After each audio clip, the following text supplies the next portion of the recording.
আমি এবং আমার ছেলে একদিন একসাথে ঘুমাচ্ছিলাম। আমার স্বামী বিদেশ থাকে। আমার শরীরটা খুব খারাপ হওয়ায় আমি আমার ছেলেকে আমার সাথে ঘুমানোর কথা বলি। কিন্তু হঠাৎ একদিন রাতে যখন আমি ছেলের সাথে ঘুমালাম, তখন আমি অর্ধেক ঘুমের মধ্যে আছি এমন অনুভব করলাম। কেউ আমার সাথে বাজে কিছু করার চেষ্টা করছে। ঠিক সেই মুহূর্তে আমার ঘুম ভেঙে যায়। আর ঘুম ভেঙে আমি দেখলাম আমার ছেলে পাগলের মতো কি যেন করতে চাইছে। আর তা দেখে তো আমার মাথায় আগুন ধরে গেল। বন্ধুরা, আমার ছেলে কি করেছিল সেদিন রাতে যা দেখে আমার পুরো মাথায় নষ্ট হয়ে গিয়েছিল। জানতে হলে পুরো গল্পটি শুনতে হবে। তাহলে চলুন বন্ধুরা, গল্পটি শুরু করি। গল্পটি শুরু করার আগে বন্ধুরা, তোমাদের নিকট আমার বিশেষ অনুরোধ, দয়া করে তোমরা আমার চ্যানেলটি সাবস্ক্রাইব করে আমাকে সাপোর্ট করবা। আমি পূর্ণিমা। আমি দেখতে খুবই সুন্দরী, লাবণ্যময়ী। আমার বয়স 34 বছর। আমি ঢাকায় বনশ্রীতে থাকি। আমার এক ছেলে এক মেয়ে। মেয়ের বয়স 12 আর ছেলের বয়স 16। আমার বিয়ে হয়েছে এক প্রবাসী স্বামীর কাছে। বিয়ের কিছুদিন পর আমার স্বামী বিদেশে প্রবাসে চলে যায়। তারপর থেকে আমাকে অনেক কষ্ট করতে হয়েছে। একটি ছোট্ট ছেলেকে নিয়ে আমার খুব কষ্টে দিন কাটছিল। দেখতে দেখতে আমার ছেলে এবং মেয়ে উভয়ই বড় হয়ে গেল। বর্তমানে আমার ছেলের বয়স 16 আর মেয়ের বয়স 12। দুই ছেলে মেয়ে নিয়ে খুব সুখের সংসার আমার। তারা দুজনেই পড়ালেখায় ব্যস্ত। কিন্তু মনের মধ্যে একটাই কষ্ট আমার। বিয়ের পরে প্রায় বেশিরভাগ দিনেই আমি স্বামী ছাড়া থাকতে হয়েছে। বলতে পারেন আমি খুব একটা বেশি স্বামীর আদর পাই নাই। কারণ সে বিদেশ থেকে মাঝে মধ্যে ছুটিতে আসত আর অল্প কিছুদিন থেকে চলে যেত। তারপর আবার 5 বছর পর 3 থেকে 4 মাসের ছুটি নিয়ে আসত। তারপর আবার চলে যেত। তাতে আমার কিছু হতো না।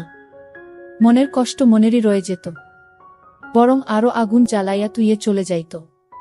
তারপর কিছু দিন শুধু কালি চটপট করতাম। এইভাবেই চলত আমার জীবন। তাই বলছি বন্ধুরা, স্বামীর আদর আমার জীবনে খুব কমই পাইতাম। কিন্তু আমার কি ভাগ্য বন্ধুরা, সেই স্বামীর আদর, সোহাগ, মায়া, মমতা সব দিয়ে ভরিয়ে দিয়েছিল আমার ছেলে অনিল। আমি কখনো কল্পনাই করতে পারি নাই যে আমার ছেলে অনিল আমাকে এত সুখ দিবে। বন্ধুরা, আমার ছেলে অনিল, সে ক্লাস এসএসসিতে পড়তেছে। দেখতে খুব সুন্দর শান্তর, আমার মতোই হয়েছে। আমার ছেলেও হ্যান্ডসাম, অনেক স্মার্ট। যে কোনো মেয়ে দেখলেই আমার ছেলের প্রেমে পড়ে যায়। আমি আমার ছেলের প্রতি অনেক যত্ন নিতাম, মানে অনেক ভালোবাসতাম আমার ছেলেকে। সবসময় আমার ছেলের সাথে আমি ফ্রি থাকার চেষ্টা করতাম। আমার ছেলের সাথে আমি বন্ধুর মতো সব সময় আচরণ করতাম। বন্ধুরা, একদিন রাতের ঘটনা। আমার ছেলে ওয়াশরুমে গিয়েছিল।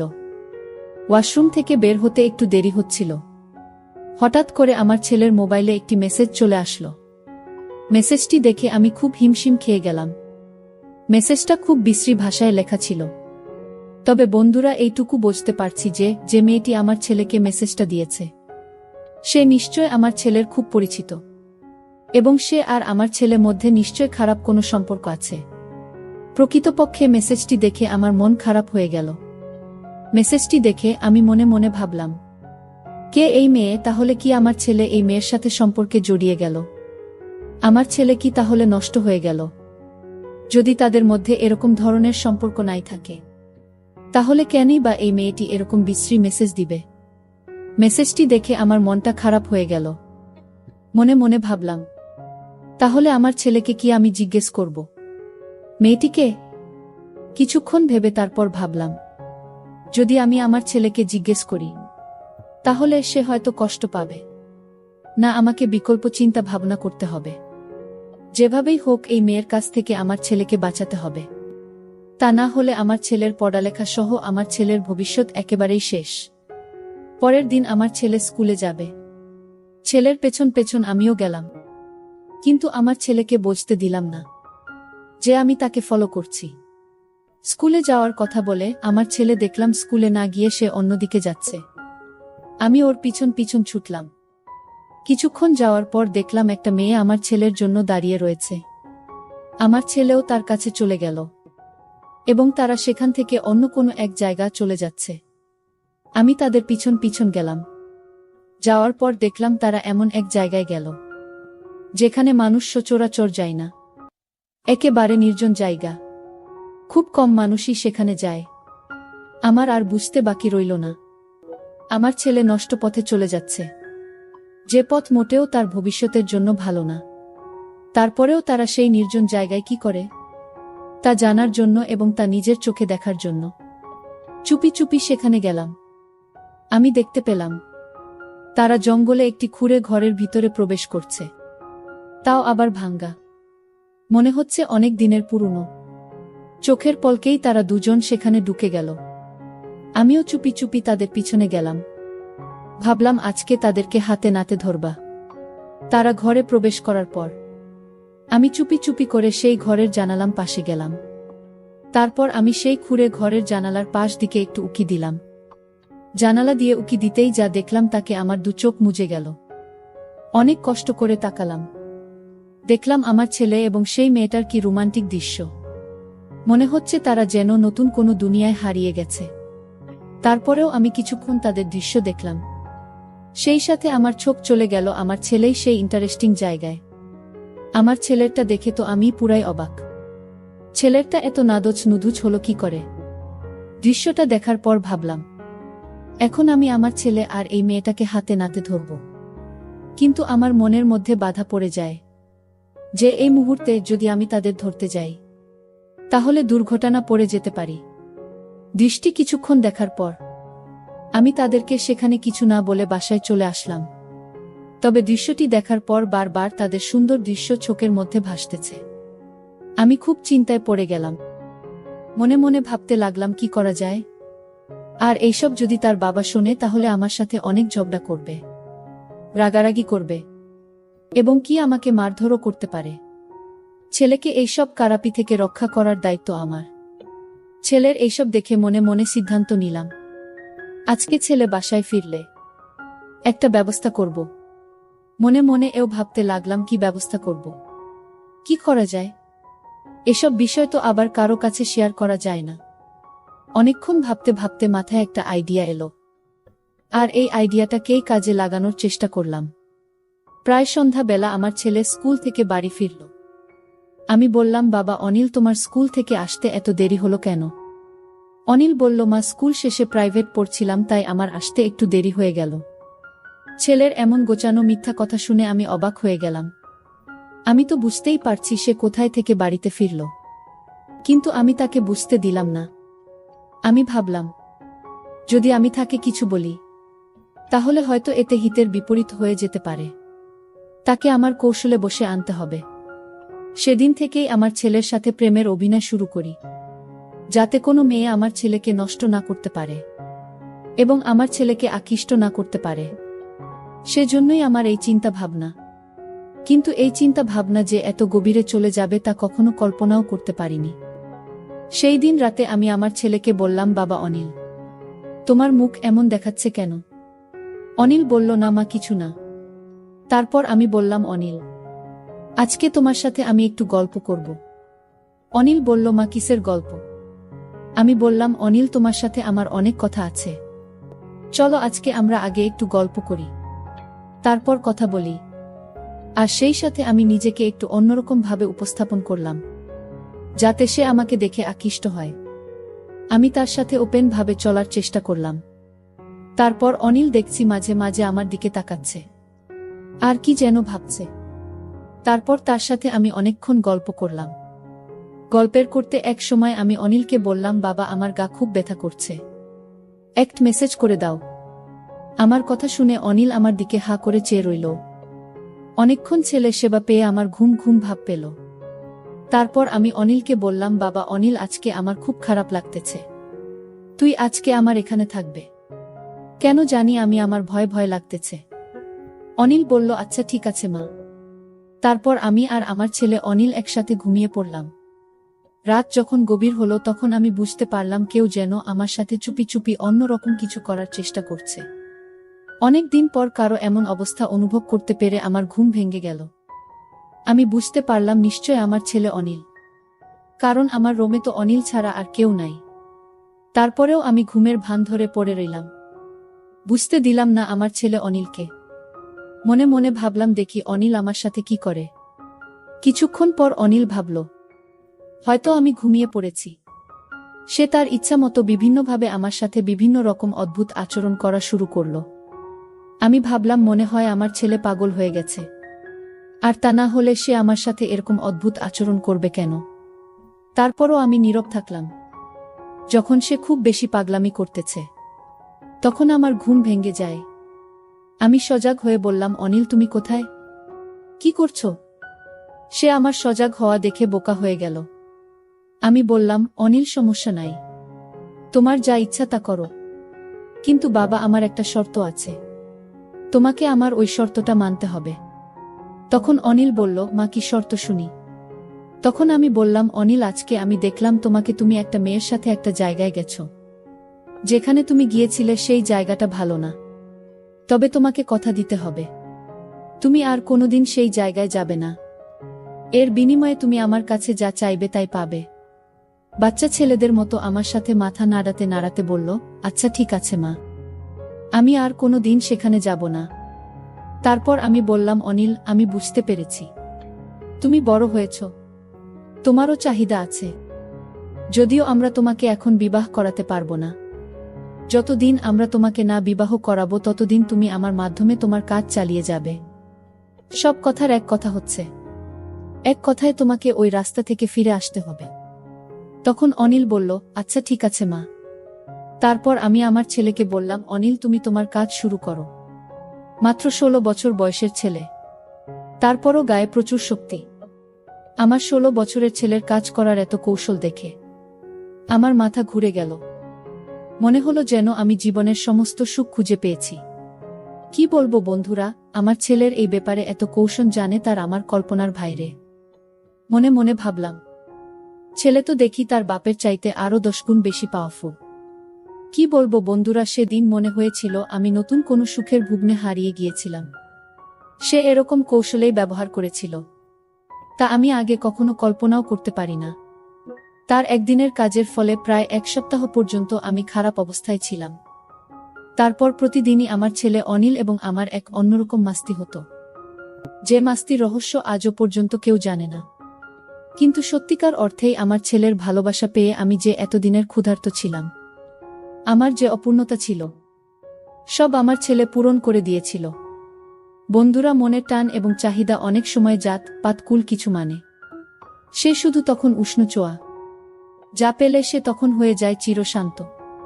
পরিশেষে বন্ধুরা, আমি তোমাদেরকে বলবো, এই কাজটি করাতে আমার 2টি উপকার হলো। এক হলো আমি আমার অতৃপ্ত ভালোবাসাকে তৃপ্ত দিতে পেরেছিলাম।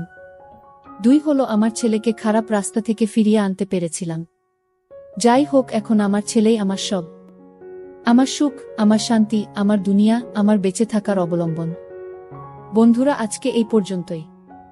গল্পটি তোমাদের কেমন লাগলো তোমরা অবশ্যই কমেন্ট করে জানাবা।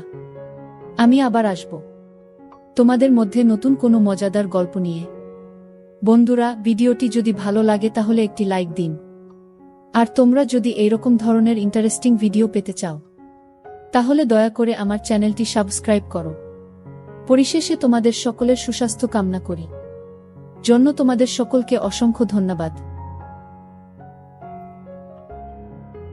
তখন সিয়াম বলল, আমার জন্য তুমি শুধু শুধু জেগে থাকবে কেন? কাল থেকে আমি পড়ার ঘরটাই ঘুমাবো, আর নানা নানিকে যখন খাবার দাও তখন আমাকেও ডাক দিও, ওই সময় তুমি আমিও খেয়ে নেব। আমি বললাম, সন্ধ্যা রাতে খেয়ে নিলে রাত জেগে পড়তে পড়তে ক্ষুধা লাগবে যখন, তখন কি খাবে? আর তাছাড়া এত বড় ঘর থাকতে তুমি ওই ঘরে ঘুমাবে কেন? আমি কি কখনো বলেছি তোমার জন্য আমার সমস্যা হচ্ছে? তুমি কি বাহিরের কেউ? তুমি তো আমাদের নিজেদের মানুষ, তোমার জন্য এইটুকু করতে পারবো না? সিয়াম বলল, ঠিক আছে মামি, অনেক রাত হয়েছে, এবার ঘুমাও, এই ব্যাপারে সকালে তোমার সাথে আলাপ করব। এটা বলেই সিয়াম সোজা তার বিছায় গিয়ে শুয়ে পড়ল। আর আমিও আমার রুমে চলে আসলাম। তবে আর যাই হোক, আজ প্রথম সিয়াম আমার সাথে এত কথা বলেছে, কিন্তু একবারও আমার চোখের দিকে তাকায়নি।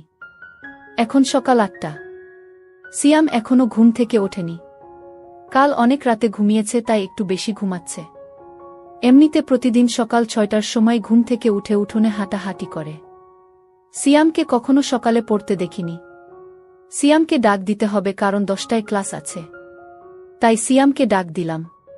সিয়াম, সিয়াম ওঠো, 8টা বাজে, কলেজে যাবে না? সিয়াম বলল, কয়টা বাজে? 8টা। 8টা বাজে বলতেই লাফিয়ে উঠল। তারপর গোসল করতে গেল। মিনিট 10 মধ্যে গোসল শেষ করে নাস্তা খেয়ে সোজা কলেজে চলে গেল। এরপর ঠিক 2টার সময় কলেজের ক্লাস শেষ করে বাসায় ফিরল। মাঝে মধ্যে অবশ্য 12টা-1টার দিকেও চলে আসে। পড়ার ঘরে বই খাতা রেখে গোসলখানায় হাত মুখ ধৌত করতে গেল। এদিকে আমি খাবার নিয়ে বসে আছি। সিয়াম ঘরে আসলো। তারপর আমার দুজনে একসাথে দুপুরের খাবার খেলাম।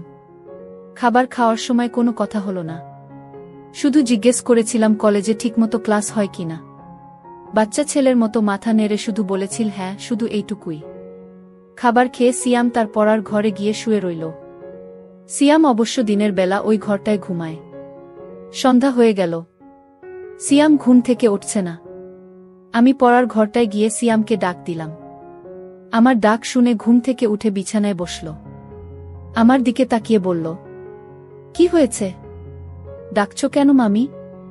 আমি বললাম, না কিছু না। সন্ধ্যা হয়ে গেল, তুমি এখনো ঘুমাচ্ছ, পড়তে বসবে না? সিয়াম বলল, সন্ধ্যা হয়ে গেছে নাকি? দেখি কয়টা বাজে। সিয়াম পড়ার টেবিলে রাখা তার হাত ঘড়িটায় টাইম দেখে গোসলখানায় হাত মুখ ধৌত করার জন্য চলে গেল।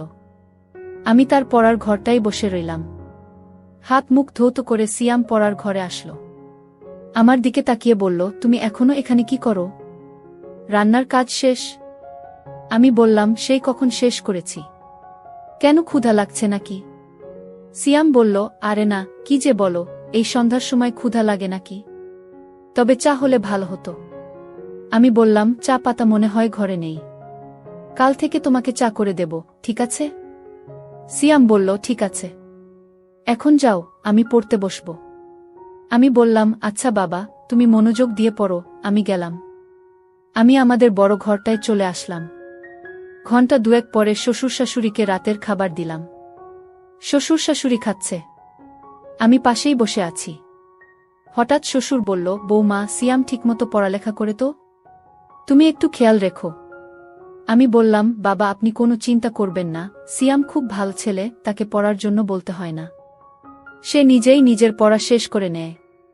শ্বশুর বলল, তা জানি, কিন্তু তারপরেও আমাদের দায়িত্ব আছে না? আমি বললাম, সিয়ামকে নিয়ে আপনাদের কোনো চিন্তা করতে হবে না, আমি সারাক্ষণই তার সাথে সাথে আছি। আর বাবা কাল সকালে সিয়ামের জন্য দোকান থেকে চা পাতা নিয়ে আসবেন। সিয়াম আজ সন্ধ্যার সময় চা চেয়েছিল, আমি বলছি কাল থেকে দেব। শাশুড়ি বলল, সিয়ামদের বাড়িতে সবাই চা খাওয়ার অভ্যাস। আমিও একবার তোমাকে বলবো বলবো বলেও ভুলে গেছি। তোমার শ্বশুরের আনার দরকার নেই। বাজার সদাই যা লাগে এখন থেকে সিয়ামকে দিয়েই নিয়ে আসবে। সিয়ামকে সকালে আমি বলে দেব। আর বৌমা, সকালে নাস্তা করার সময় আমাকে মনে করিয়ে দিও, আমি সিয়ামের সাথে কথা বলবো। আমি বললাম, ঠিক আছে মা।